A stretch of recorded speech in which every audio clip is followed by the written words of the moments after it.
Hi, Psalm 36 is what we're going to look at. I hope I can get through this without coughing. I had a bit of a cold. It's not COVID, but we're in Psalm 36. And I love the way that Dane Ortland puts it in his little devotional guide to the Psalms. He says that the wicked are set against David. The Lord is set for him. Who will prevail? And that's the question in a lot of the Psalms, and it's a question that we face as well. We live in a world where there is wickedness, where there is evil. There's a spiritual forces of evil that would love to destroy us. And those forces of evil work through humanity. So there's a lot of bad stuff that's going on.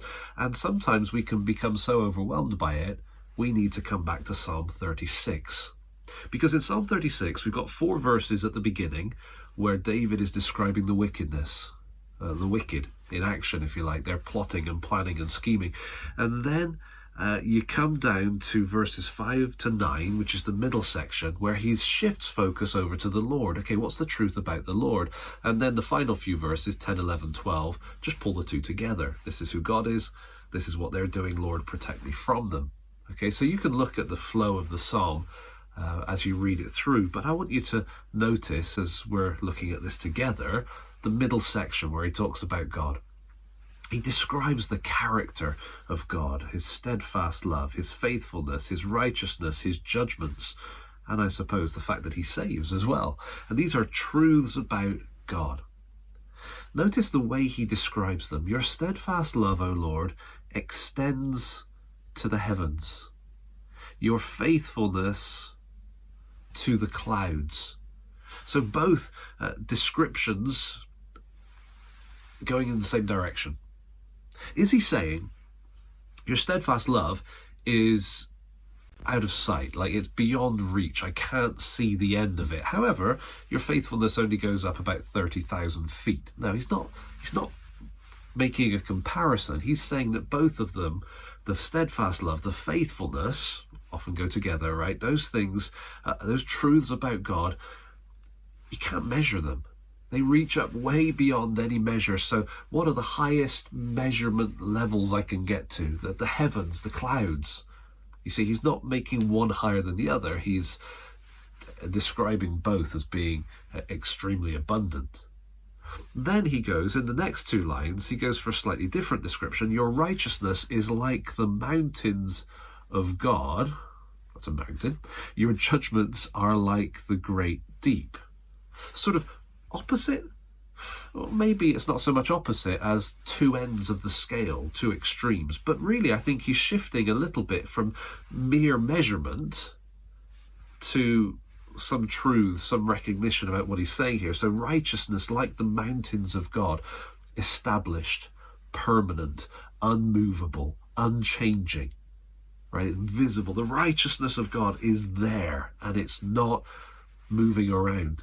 Judgments, like the great deep, out of reach to us. Profound, deep, profound. It's hard to think of a greater word than that. And so we've got these descriptions here of God's character out of kind of the range of our explanation or description, but then getting into some description as well. And it's all building up to kind of reinforce the reality of who God is and what he's like. Okay, so who's going to prevail, the wicked or this God? Well, once David starts looking at the truth about God, and you can see that with the way he's building these lines up here, you then come to the next 3 verses, and there's just an abundance of blessing. You see, once our focus shifts from the wicked back onto God, and we start to think about what he is like, then we start to realize how much blessing we have. So he starts his list in verse 5 with steadfast love.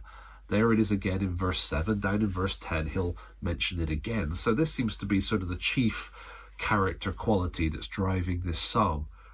But what's the blessing for us? Well, it's precious. We take refuge in the shadow of your wings. We feast on the abundance of your house. God gives drink from the river of your delights. With you, the Lord, there is the fountain of life. In your light do we see light. There's just an overwhelming sense of the blessings that come to us because our God is God and our God is good. And so recognize that shift that's happening in the midst of the psalm. He starts talking about the wicked, then he shifts to focus on the truth about God, his character and what he's like, which then causes him to realize the blessings that are ours in the Lord.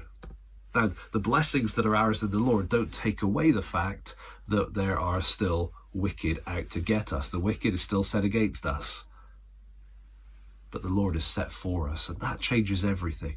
And so you come down to the end of the psalm and you recognize that we can trust in his steadfast love, even with all the wickedness still in place. Well, take a look at Psalm 36. Share your highlights with others. Share your highlights in the comments below. And we'll see you next time.